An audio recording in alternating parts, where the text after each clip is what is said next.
You are listening to Claret Blue, an Aston Villa podcast brought to you by Birmingham Live.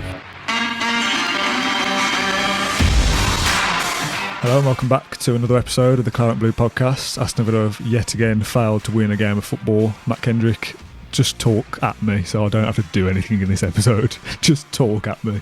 What, just want me to go on a stream of conscious rant? Yeah, just talk for 20 minutes and we'll just upload that and I can just go home and do something else. Okay, so you need to set me, it's like a kind of university dissertation, you need to set me a Aston Villa are getting relegated, discuss, ... 10 marks, explain your workings, what's going wrong. I think Aston Villa's players aren't good enough, I think. Yeah. Full marks, well done. I'm going to say, why do I need to write 10,000 words on it? That's done it, isn't it? And this lack of quality is really being exposed horribly now. We've all cried out for Dean Smith to play two up top, as if that was the answer. I actually think he should stick with two up top now. I think it allowed Keenan Davis to kind of be the workhorse that we know he is, but also, if he could get hold of the ball, it meant that he got somebody alongside him he could either try and find, or at least if he's laying the ball off, we've got Samatra who can make runs into the box. So, but it was never going to be the kind of the silver bullet that fixed things overnight. Because player for player, man for man, Villa against their direct opposite number most weeks, we can say, the exception of Jack Grealish, most weeks, Villa are inferior in quality to their opponents. Yeah. And if they're not going to be superior in intensity and effort, then they're going to lose more matches than they win, which is stating the obvious, I know.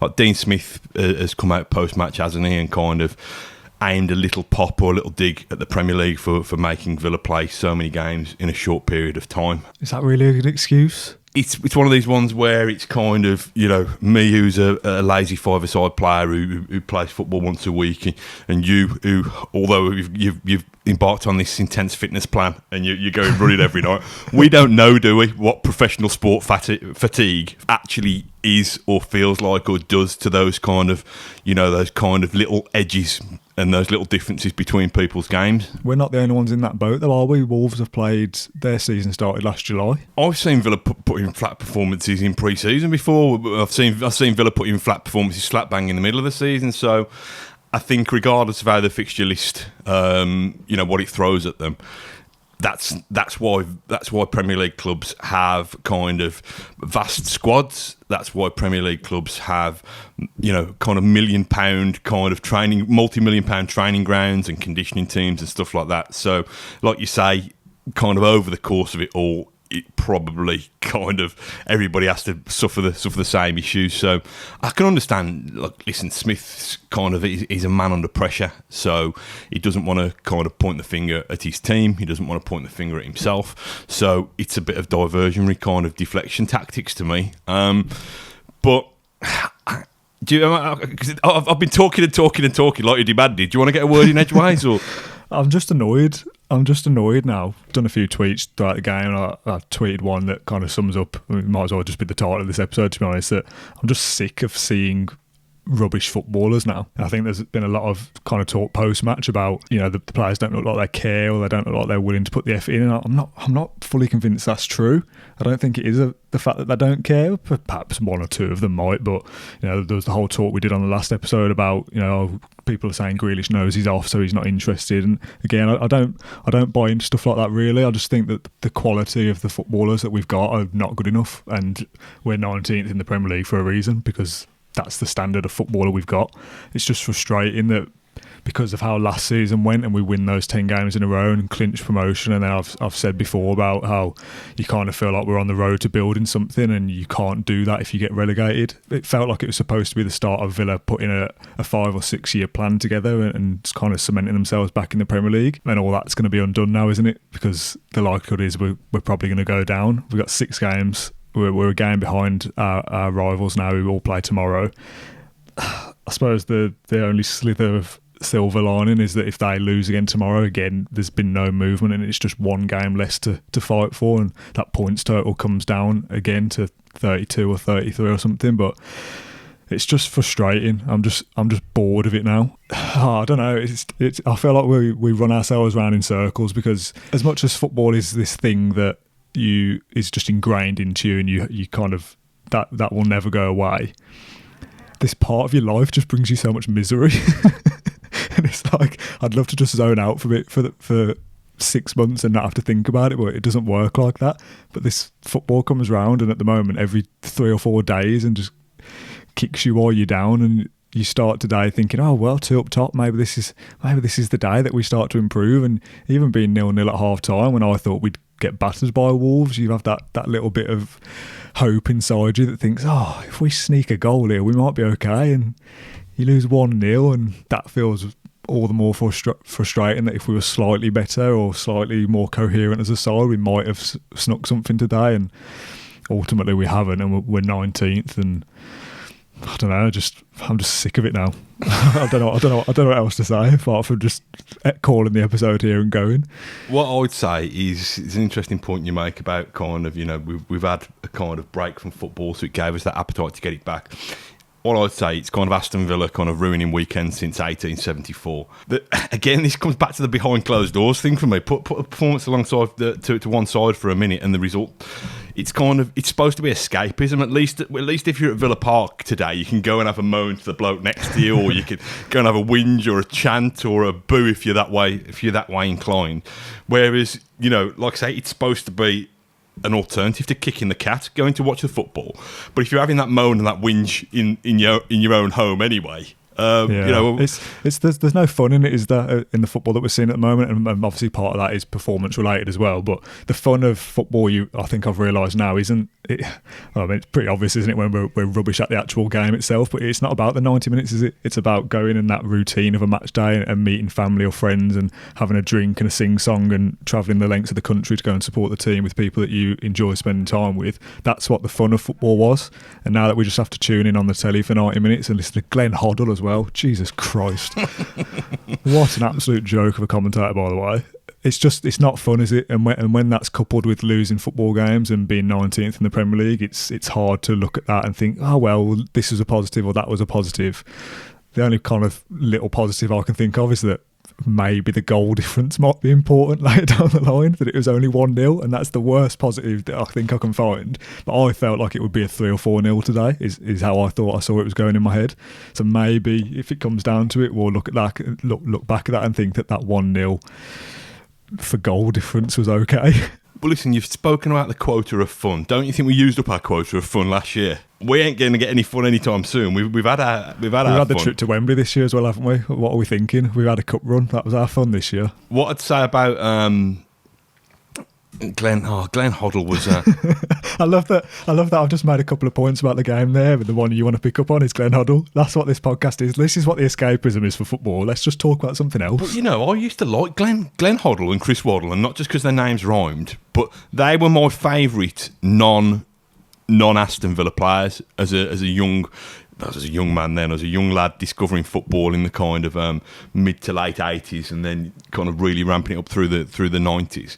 Like Waddle first of all was the only person back then who did step overs. Do you know what I mean? He was the only person who manipulated a ball, and it was like amazing. And then Glenn Hoddle, I shared a clip of one of his goals on Twitter earlier, saying he should stick to watching watching his goal back rather than summarising. He was a magnificent player. Honestly, I urge you. Actually, scrap if you're listening to this or watching this on YouTube. Scrap it now. Just switch us off and go and look at Glenn Hoddle and Chris Waddle in terms of their skills. Anyway, Glenn Hoddle as a summariser. What did he say? Jack Grealish should be in the arc. I presume he means the D, playing like a number 10, kind of just outside the penalty box. He's like, oh, what I like to call it is that he should be on the area of the arc a little bit more. He's like, what are you talking about, mate? Come off it. The kind of adulation for Traore and Wolves as a whole as well. There was one moment where, again, Wolves, Traore, Jimenez, Neves, Moutinho, a lot of these players, great side, that fully deserve where they are and what they could potentially achieve this season with Europe or top 4. Not taking anything away from that at all. But Glenn Hoddle kind of raving about Adama at one point, kind of sidestepped past Neil Taylor and then burst into a sprint and got past him, and he was like, oh, the turn of pace was incredible there. It's like, man's run past another man is what's happened there. There was nothing incredibly special about that. And then there was a line at the end about if they do make it into Europe or the Champions League, that no side in Europe will want to face this Wolves side. It's like, what, you really think Real Madrid, Barcelona and Juventus and sides like this, elite teams in Europe, are looking at Wolves thinking, whoa, don't want to play against them? And yes, they're a good side, but come on, Glenn, let's have a little bit of realism. They're good, but he's made them sound like prime Barcelona tonight. Well, listen, back on the arc for a minute. I tweeted saying kind of, Glenn Hoddle trying to impose his Christianity, his religion on the world again by talking about the arc. When I tweeted that, Villa's club chaplain, Rev John, tweeted me, and I thought, oh no, but he did two laughy face emojis, so I'm all right. So I did apologise. So sorry, John. But yeah, I mean. Well, you're talking about Adama Traore. We might as well touch upon Adama Traore right now. You were saying that kind of the commentators were giving it. I think Darren Fletcher and Glenn Hoddle were giving him the big build up, saying, I wonder if Neil Taylor's already thinking about Adama before he comes on. I reckon Neil Taylor must have had the commentary piped into him in a kind of like a hidden kind of earpiece or something, because the whole defence. Adama had been on for what? 60 seconds, 2 minutes, and it had already sowed seeds of doubt in Villa's head, so much so that I know they've shown they've gone back and shown the highlights of the goal back again, but it was that school playground kind of swamp, move towards the ball and one person, and Wolves just kind of, even we thought Adama would be doing the damage down the flank and he'd be the one who'd be delivering the ball for Jimenez or whatever to get on the end of. I think just his mere presence kind of had unsettled the Villa back four because of all the hype, or because they'd obviously they've obviously seen their videos of what he's capable of, and it just you can't believe it, can you? You say that, but you can. That's the frustrating thing. You can believe it. You can believe that Villa kind of just fold and go into their shell a little bit. I've seen a freeze frame from the goal of the defensive line, and it's more like a rhombus than a straight back line. Is a rhombus the right word? It's like a diagonal. They're just kind of all bunched together around whoever the Wolves player was in the box, and it's just sloppy. It's just really poor at this point. And I'm not kind of, as I've said before, tactically astute enough to be able to point out what's wrong with this Villa side, and neither are you, because that's not our job to do that. And I'm not going to sit here and pretend to look at stats and analysis and make assumptions on what I'm reading. It's just rubbish. As a football fan, what we're watching is rubbish. The side is nowhere near good enough, and if we don't pull something out of the bag in a game that we're not expected to, like a Liverpool, Man United or Arsenal, I think even if we do beat West Ham and Crystal Palace and that's it, I don't think that will be enough. We have to pull out a mad result out of nowhere, and from what we've seen so far, Villa aren't going to do that. My feeling is that if Jack Grealish doesn't come along with all guns blazing, I know, but he can't do it on his own, though, can he? No, he can't. But this is what we've come to now. If Jack Grealish doesn't do it, if he doesn't pull the strings, if he's not the main man, then Aston Villa a 0-0 is the best that they can hope for. Which, when you've got the worst defence in the Premier League, a 0-0 is never going to be achieved. It's never going to be achieved. And you can have all the kind of brave defensive blocks in the world. If your back line can be kind of so disjointed like a dog's hind leg, just because of the fear factor of this kind of one man coming onto the pitch, then your clean sheet's been and gone, and all your hard work has disappeared. And I was encouraged by the team today in terms of when we saw the team sheet and what Smith had done. I think he was probably right to rest McGinn. I think he was right to try and bring a bit of a presence further up the pitch, and I think he was right to leave Trezeguet and El Ghazi out. The problem is when you do that and then you're crying for subs later in the game. Who have you got? You got the ones you left out, haven't you? Obviously, but it's basics. It's if Villa are only going to get really fleeting glimpses of goal from against a Wolves team who are super disciplined. Their shape is super rigid when they haven't got the ball, and those flying wing backs tuck back in and make it a 5. Then you've got to be really, really bang on at set pieces. Oh, the set pieces. So many times kind of they were just sailing nowhere near, or they were sailing into the goalkeeper's arms, or they were flying over the bar. And I'm just thinking, come on. These are the things. Listen, the way people deal, if footballers are making reactions and doing things when you've got two people marking you, I can understand it, that's going to be difficult. That's going to have to be you playing on instinct. But when you've got the time to stop the game, Villa taking set pieces sometimes is like a kind of darts player. Kind of, if you're a darts player, you're drilled to kind of go after whether it's your double top, your treble 20, your double, your double 8, your bullseye, whatever it is, and hit it routinely more often than not. And okay, as a darts player, you don't have somebody kind of giving you a nudge or backing into you or whatever like that. But equally, as a darts player, you don't turn around and throw a dart into the crowd, do you? You try and get it somewhere near the board. I wondered where that contrived analogy was going there, but it's decent. You've made me laugh. I like that.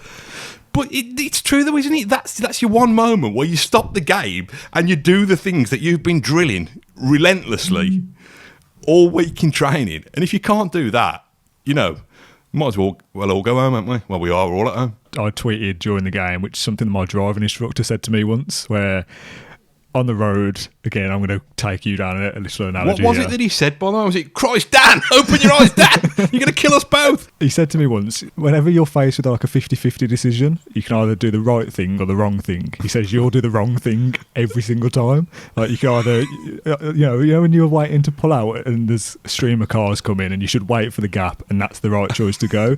He says you'll let that gap go and then try and scoot out before somebody when you shouldn't or something like that. And he's like, every time there's a 50-50, 100% of the time you do it wrong.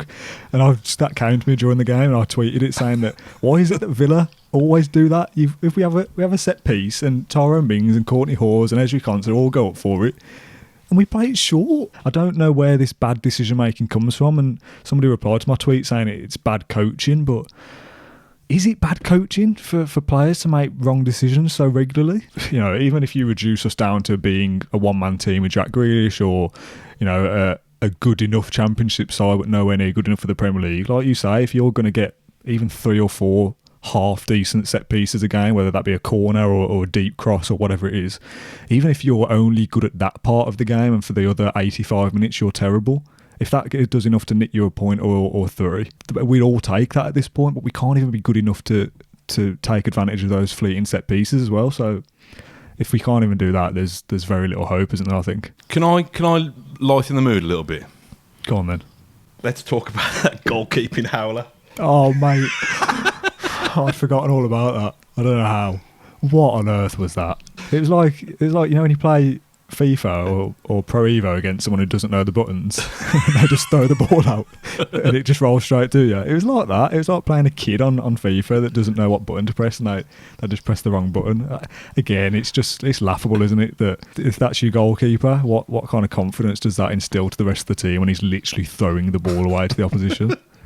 I think it's like I say, it's like you said you brought that up to lighten the mood, but I'm more annoyed now because I'd forgotten about that. It was funny though, wasn't it? Because we got away with it. I liken it to when you're down the park playing catch or fetch with a dog, and you kind of throw it, and but you don't actually throw it, and you think the dog's going to go and chase it, but you don't.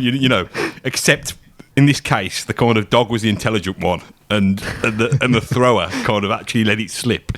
Oh, listen, it's embarrassing, mate, is what it is. To take your point earlier, and this is again is our kind of our deep dig for positives, and it is a really horrible positive. But I thought we were going to lose 3 or 4, and that goal difference. How lame does it?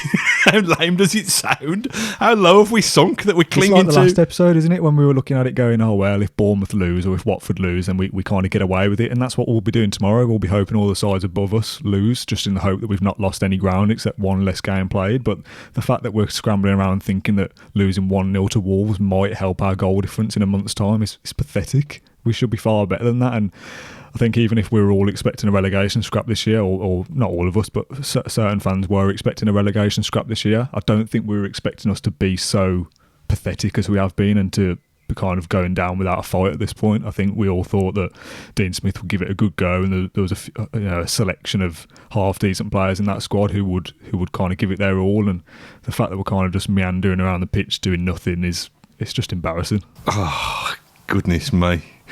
Big sigh. I'm just fed up of it now. because you might as well just relegate us now and put us out of our misery. Yeah, but listen, look on the bright side. We're playing away at the reigning Premier League champions. We can only hope that that Jurgen and co have kind of had a kind of week and a half, a 10-day party. I've seen some footage online actually of Jurgen Klopp doing some weird dance moves. So let's just hope that their party's rolling on to such an extent. We said this before, that they have to dig out the under 12s, unleash Elmo on them. We're absolutely massively up against it, and I for one feel very, very downbeat and not confident in any way that we're going to get out of this. So that's my analysis for today. Yeah, I'm done, mate, as well. I'm not even going to watch the rest of the matches over the weekend. I'm more preferable than finding out how Villa's relegations are going and praying for them to lose. I think I'm going to weed the garden. I'd rather pull up thistles with my bare hands than have to suffer any more of that. Thank you for tuning in to Claret and Blue, whether you're watching and listening on YouTube or whether you're following us from all the major podcast platforms. As much as this sounds like the lamest thing that's ever come out of my mouth, keep the faith. Still not cut adrift. 6 games to go. Yada, yada, yada. The important thing that we as Villa fans, we as human beings need to remember is this. Leave us a nice review on iTunes if you can, please. All right, thanks. Up the Villa! Thank you for listening to Claret and Blue, an Aston Villa podcast. If you enjoyed today's episode, then please let us know. We love hearing your feedback. We'll be back soon with another episode. Until then, up the Villa!